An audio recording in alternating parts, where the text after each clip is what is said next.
I'm Brendan Wong, and this is Nightline. The top stories. Politicians with merit should be appointed to head GLCs. Of course, Article 50 cannot be extended. Theresa May faces no confidence vote after historic Brexit defeat. I believe that if... Good morning. Political appointments for the posts of chairman or board of directors of government-linked companies, GLCs, should be considered for individuals with merit.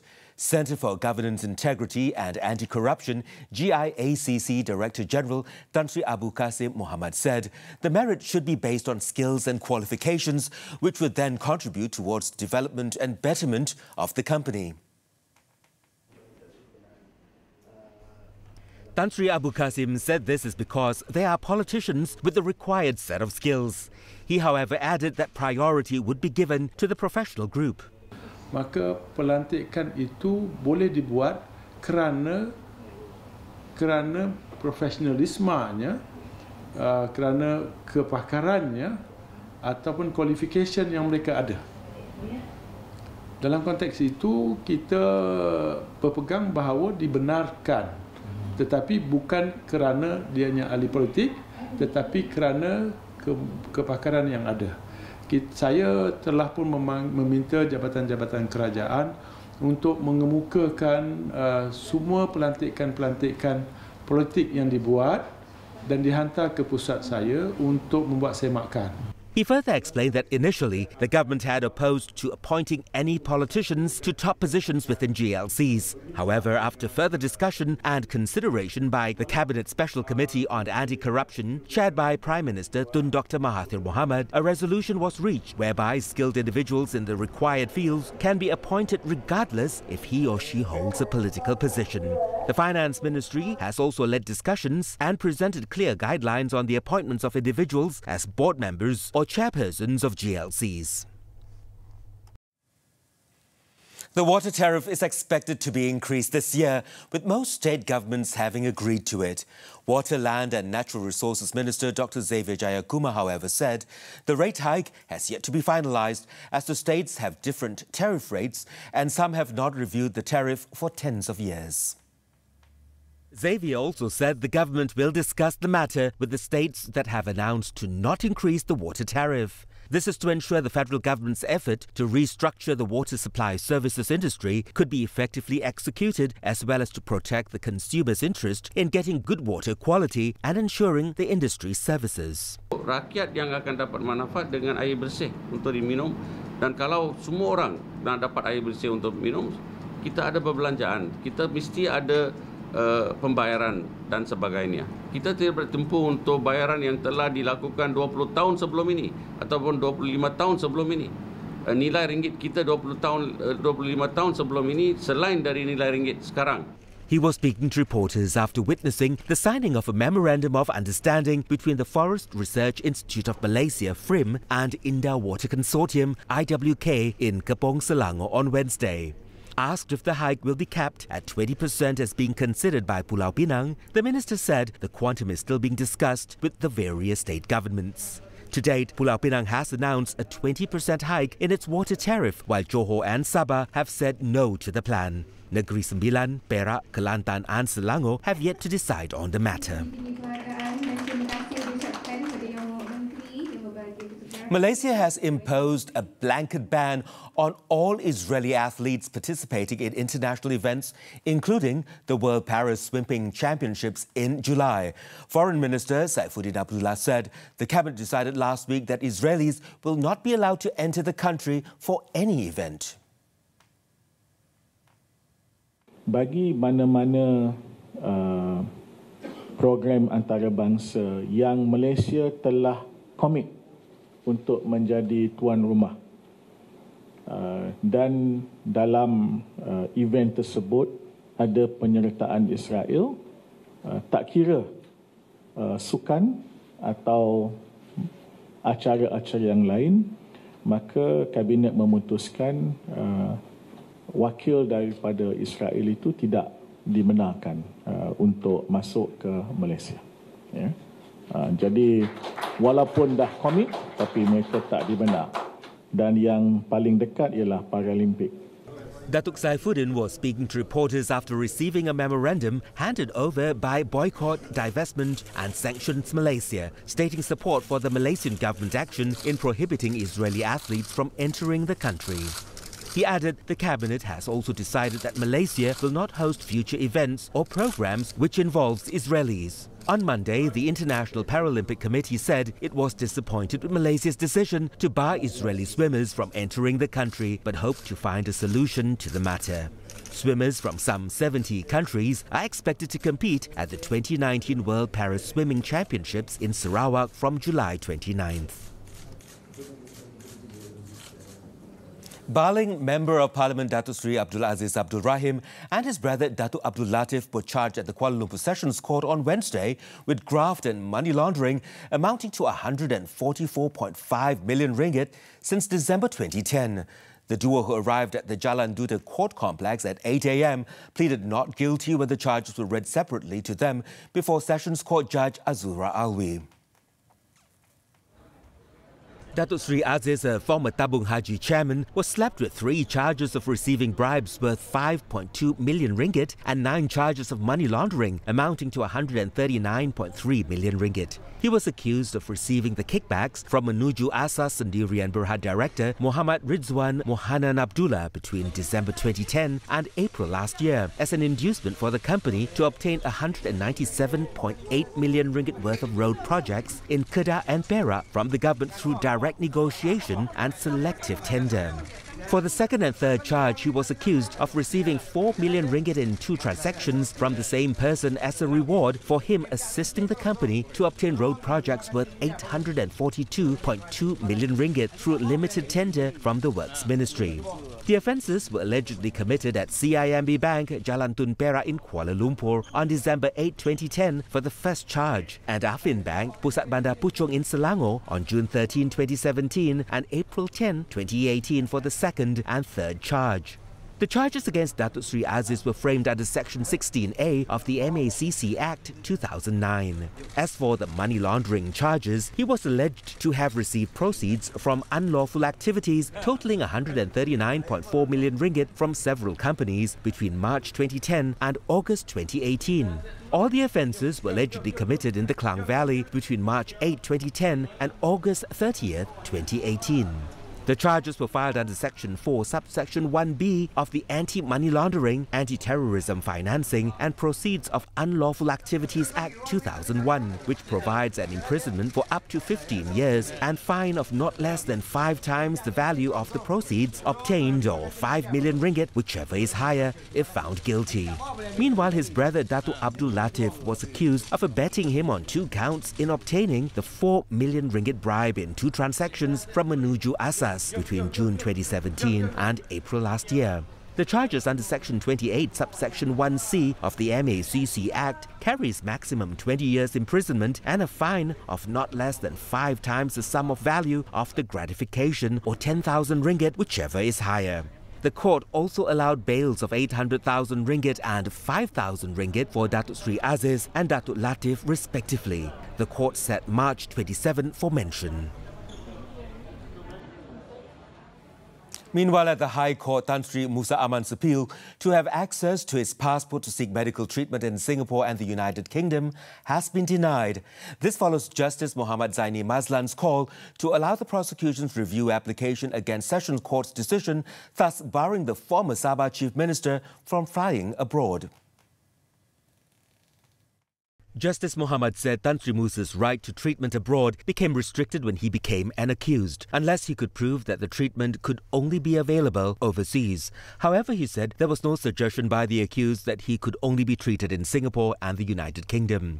Deputy Public Prosecutor Datuk Salim Shoaib, during submission on Tuesday, said the former Sabah Chief Minister could seek treatment in the country. He also said that it was not reasonable for the Sessions Court to release Tan Sri Musa's passport based on medical reasons. This is in accordance with Section 323, Subsection 1 of the Criminal Procedure Code, as this case involves public interest. The Sessions Court on January the 7th allowed Tan Sri Musa's application for his passport to be temporarily returned to him as he needed it to travel to London and Singapore for medical checkups. On November 5th last year, Sri Musa claimed trial to 35 counts of graft amounting to some 243 million ringgit relating to timber concessions in Sabah. The offences were allegedly committed between December 24, 2004 and November 6, 2008.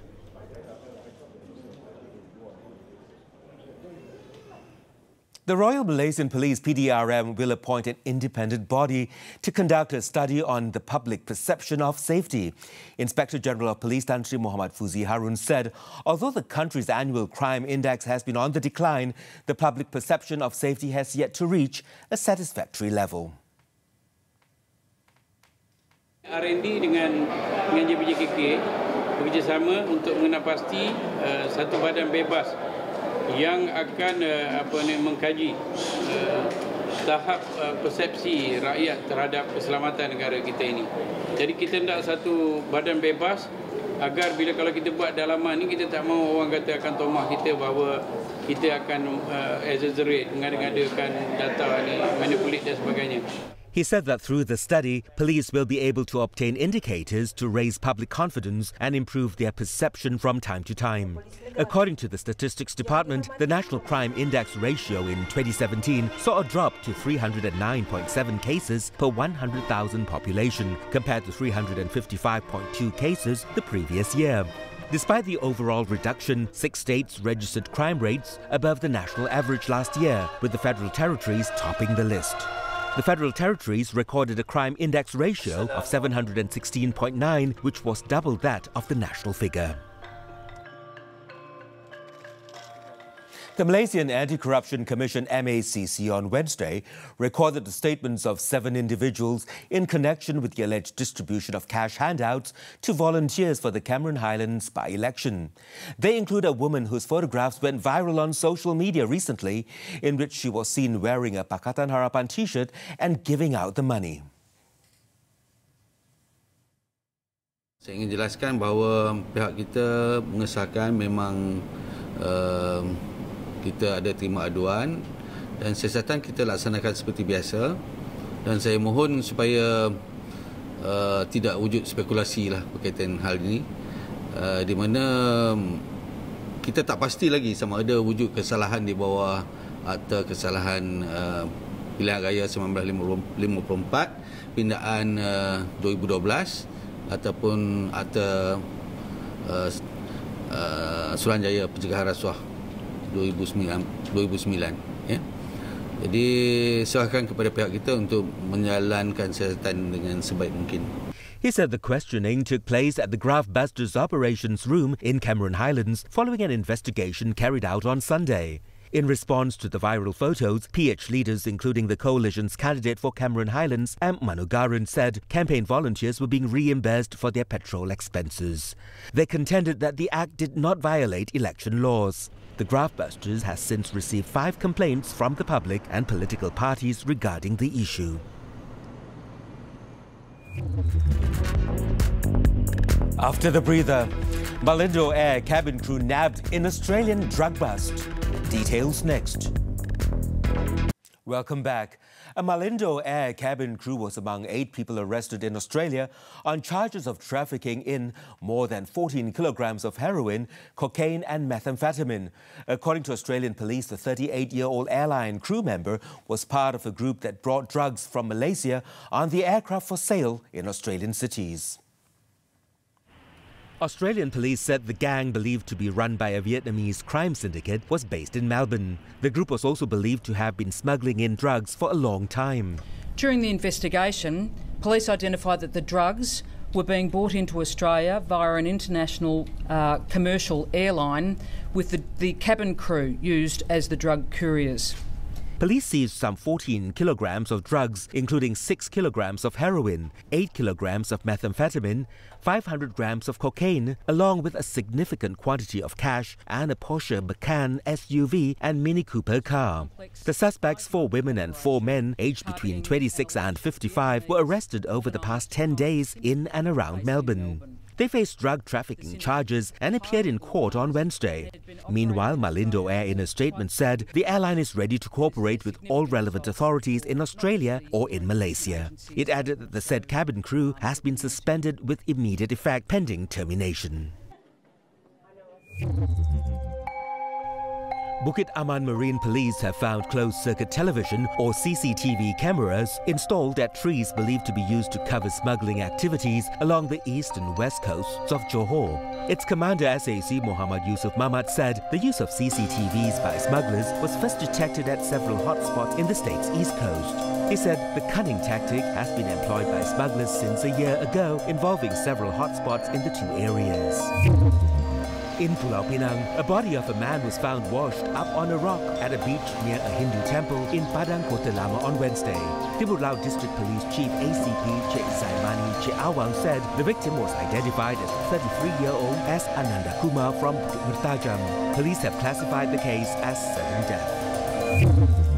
Over in Terengganu, a final-year medical student of a public university in Kuala Terengganu pleaded not guilty in the State Sharia High Court to a charge of pimping. 29-year-old Muhammad Lukman Zulkifli was charged with committing the offence at a hotel on August 27th and 28th last year. Judge Kamal Ruazmi Ismail set bail at 3,000 ringgit in one surety and fixed February 24th for trial. In Pahang, a butcher faces 14 years imprisonment or a fine after he pleaded guilty to a charge of setting fire to a motorcycle owned by his former parent-in-law. Nur Asrizal Nur Anwar was hauled to the Berlo Magistrates Court in Pahang on Wednesday after he committed the offence on Monday, believed to be due to jealousy over his ex-wife. The case is being investigated under Section 435 of the Penal Code. Sports badminton, the 2019 Perodua Malaysia Masters. National shuttler Liu Darren recorded one of the biggest upsets of the day when he defeated Tommy Sugiarto of Indonesia in their first round clash on Wednesday. Liu was once trailing 2-11 in the first set before bouncing back to win the set 23-21. The world number 31 did not look back as he cruised to a third 21-13 victory in the decider in the 45-minute match. Also progressing to the second round is Go Jinwei. The national women's singles player created shock by sinking the world's number 5 player Akane Yamaguchi of Japan 21-14, 21-12. She will next play against Zhang Ziman of China in the second round on Thursday.